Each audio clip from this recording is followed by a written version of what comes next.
Halo guys, balik lagi dalam channel gua. Sebelum memulai ke pembahasan, gua ingin mengucapkan selamat Hari Kemerdekaan untuk Republik Indonesia ke-75. Semoga Indonesia semakin maju, semoga Indonesia semakin jaya. Merdeka. Oke guys, untuk video gua kali ini, gua ingin sedikit menceritakan kepada kalian tentang kasus yang sangat menginspirasi dan bahkan sangat mengharukan guys. Memang kasus ini atau kisah ini berawal dari kasus kriminal yang terjadi di Amerika. Tetapi gue tidak akan menitik beratkan kepada kasus kriminal itu guys. Ada hal yang sangat menginspirasi di dalam kasus kriminal itu. Bagaimana kisahnya? Yuk mari kita simak. Kisah ini guys berawal pada tanggal 19 April 2015. Pria yang bernama Salahuddin Jilmout bekerja sebagai seorang pengantar pizza. Pada malam itu dia mendapat order untuk mengantarkan pizza ke sebuah apartemen yang bernama Walnut Hills di daerah Lexington, Kentucky. Ketika Salahuddin sudah mendapat pesanan pizza tersebut guys, Salahuddin itu langsung mengantarkan pesanan itu ke komplek apartemen Walnut Hills. Ketika sudah dalam perjalanan, ternyata guys mobilnya Salahuddin itu sudah diikuti oleh 3 orang pria kulit hitam. Jadi pas saat Salahuddin itu masuk ke wilayah komplek apartemen Walnut Hills itu, mobilnya Salahuddin itu langsung disergap guys. Langsung si Salahuddin itu ditarik keluar dari mobilnya dan ditikam berkali-kali hingga digorok lehernya guys. Dan disitulah Salahuddin itu tewas. Setelah Salahuddin itu tewas guys, lalu mayatnya Salahuddin itu ditemukan oleh warga sekitar yang ada di komplek apartemen tersebut. Langsung warga tersebut itu melaporkan kejadian itu ke polisi. Gak lama dari situ polisi pun langsung datang dan melakukan identifikasi.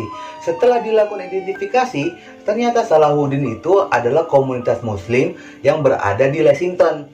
Jadi guys, pada saat itu polisi itu menduga kalau ini adalah kasus rasial atau kebencian kepada umat Islam yang ada di Amerika. Bukan hanya pihak kepolisian Amerika yang menduga kalau ini adalah kasus rasis guys, tetapi untuk komunitas muslim yang ada di Lexington itu juga menduga kalau ini adalah kasus rasis, kasus kebencian kepada umat Islam yang ada di Amerika. Tetapi guys, pihak kepolisian Amerika itu langsung bergerak cepat untuk menyelidiki kasus ini. Karena guys, kalau diingat di tahun 2015 itu juga ada kerusuhan yang menyangkut masalah rasis, yaitu yang dilakukan oleh polisi Amerika kepada seseorang kulit hitam yang bernama Freddie Gray. Jadi takutnya ini akan memicu kerusuhan lagi kan, atau kemarahan umat Islam yang ada di Amerika. Maka disitulah polisi Amerika itu langsung bergerak cepat ya. Lalu dalam waktu yang sangat singkat, pihak kepolisian Amerika itu berhasil menangkap 3 terduga pelaku pembunuhan Salahuddin ini guys. Berikut nama-namanya. Mereka ini bernama Anthony Louis 30 tahun, Cameron McKellen 28 tahun, dan yang terakhir Trey Revolt 24 tahun.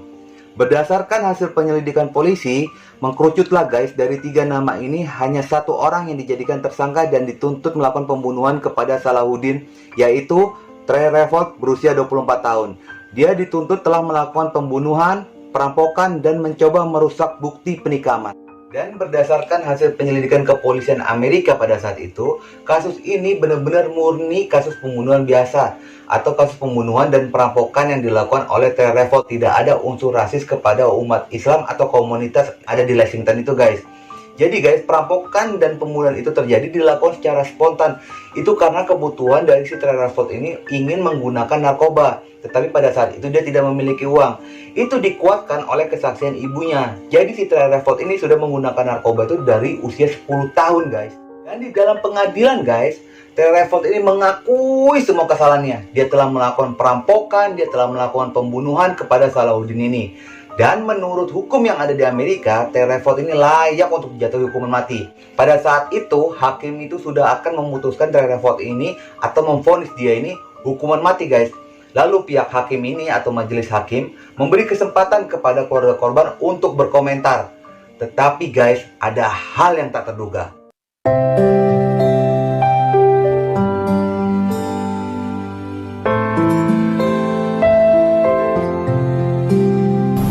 But if he alive, he will forgive you. So his mother has already died, and he is already gone. My dear nephew, Trey, and I don't blame you for the crime you commit.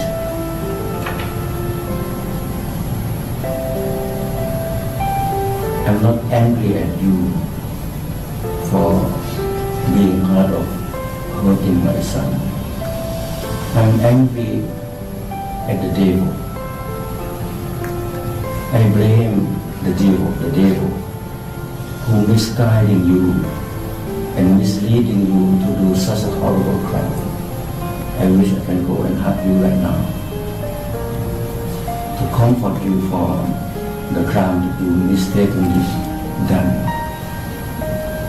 I really feel sorry for your parents. They raised you well. They raised you and they want you to be successful. Your success is their success. Your happiness is your happiness, their happiness. Now they have to cry because of your crime that commits. My son, my nephew. I forgive you on behalf of Salahuddin and his mother. And I will shake his hand. If Allah, I will hug him. And after that, I'm gonna walk away smiling. Forgiveness is the greatest gift or charity in Islam. I have to pour myself out to forgive someone that have wronged our family.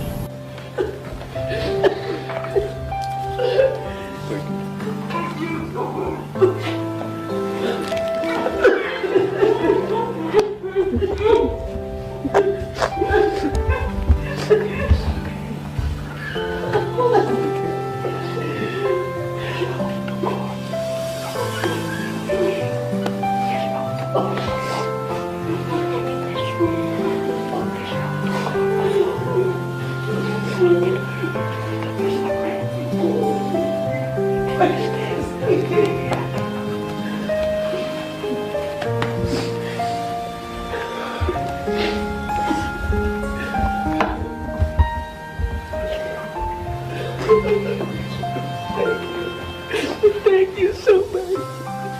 Thank you. Thank you so much. Thank you so much. I'm so sorry. I'm so sorry.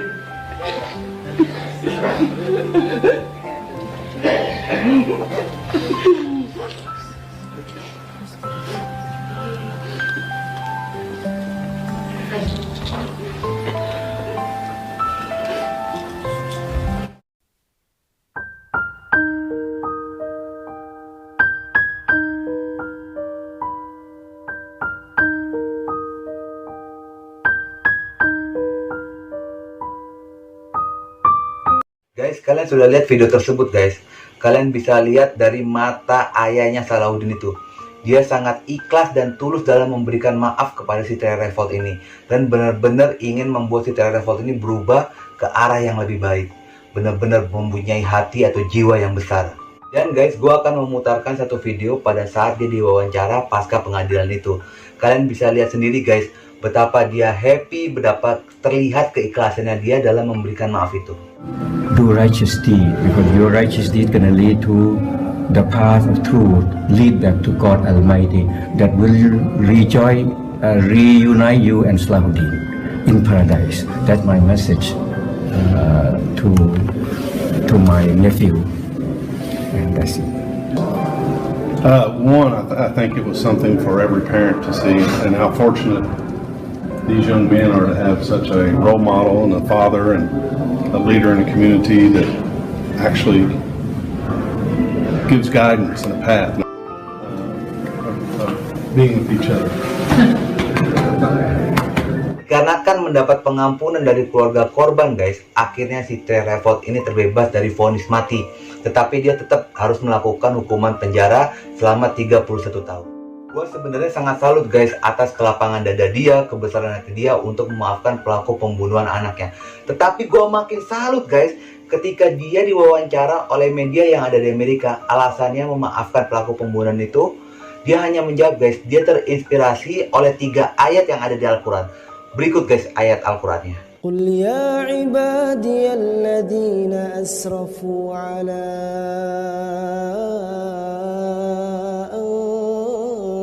أنفسهم قل يا عبادي الذين أسرفوا على أنفسهم لا تقنطوا من رحمة الله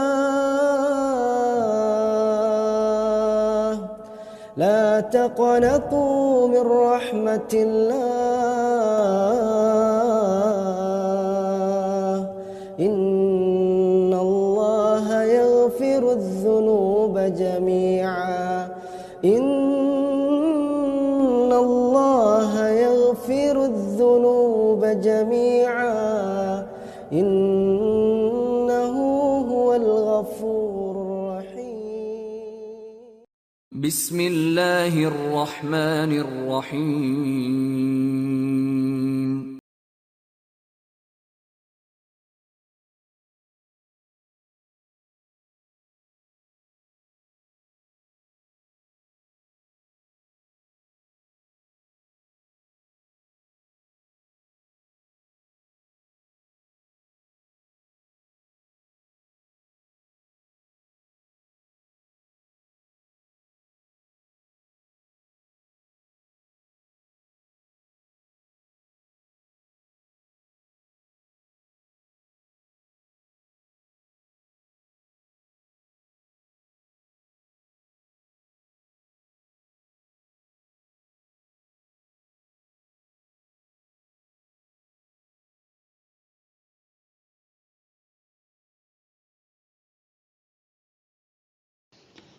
قل لن يصيبنا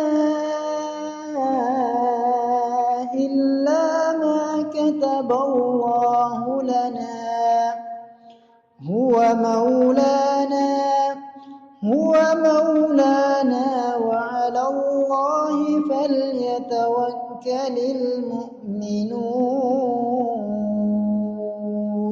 Dan guys, ternyata ayahnya Salahuddin ini berasal dari Thailand yang berdomisili di Amerika Serikat. Dia ini merupakan imam besar masjid yang ada di Lexington. Dan dia ini juga merupakan kepala sekolah dari 7 sekolah Islam yang ada di Amerika. Berdasarkan wawancara dia dengan media yang ada di Amerika guys, dia mengatakan kalau dia itu sangat lega telah mengampuni dan memaafkan si Trayvon ini, pelaku pembunuhan anaknya. Tetapi dia pun sangat lega guys, ternyata kasus ini adalah bukan kasus rasis, bukan kasus kebencian komunitas muslim yang ada di Amerika. Which is, alhamdulillah, is a release for the whole Muslim community. The guy just involved in the drug. Abdul Munim juga berusaha menghindarkan Trey Redford dari ancaman hukuman terberat untuk pembunuhan tingkat pertama yang berlaku di negara bagian Kentucky, yakni hukuman mati. Menurut Abdul Munim, meskipun dalam syariah Islam yang ia percaya, berlaku hukum nyawa dibayar nyawa maupun ganti rugi atau diat, ia memilih untuk memaafkan karena ia percaya itulah yang disukai Allah. Because Rasulullah SAW said, forgive is the best statement of Allah Almighty.